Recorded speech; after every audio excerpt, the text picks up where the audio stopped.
శ్రీకృష్ణ భగవానునికి ఇష్టమైన పూలు. ఏ పూలతో ఆయనను పూజించాలి? ఆయన మూలమంత్రం తెలుసుకుందాం.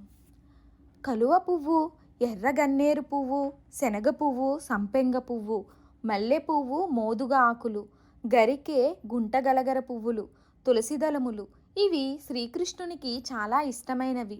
అన్ని పువ్వులలోకి నల్ల కలువ పువ్వు 1000 రెట్లు ఎక్కువ ఇష్టమైనది. ఎర్ర తామర కంటే తెల్ల తామర పువ్వు ఇంకా 1000 రెట్లు ఎక్కువ ప్రీతికరమైనది. తెల్ల తామర పువ్వు కంటే కూడా తులసి ఇంకా 1000 రెట్లు ఎక్కువ ఇష్టమైనది.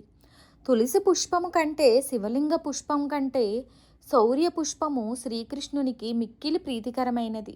ఏ పూలు దొరకని ఎడల తులసి దళములతోనైనా శ్రీకృష్ణుణ్ణి పూజించాలి. తులసి దళములు కూడా దొరకని ఎడల తులసి మొక్క ఉన్న చోటులోని మట్టి తీసుకువచ్చి దానితో శ్రీకృష్ణుని పూజ భక్తిపూర్వకంగా చేయవచ్చు. సర్వాపదలు తొలగుటకు శ్రీకృష్ణ మూలమంత్రం.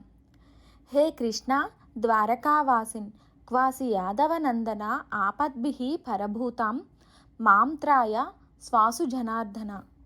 ఈ మంత్రాన్ని 108 సార్లు సాయంత్ర స్నానం తర్వాత జపిస్తే శత్రువులు మిత్రులవుతారు.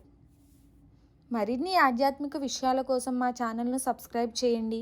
వీడియో నచ్చితే లైక్ చేయండి, షేర్ చేయండి, కామెంట్ రూపంలో మీ అభిప్రాయాన్ని తెలియచేయండి.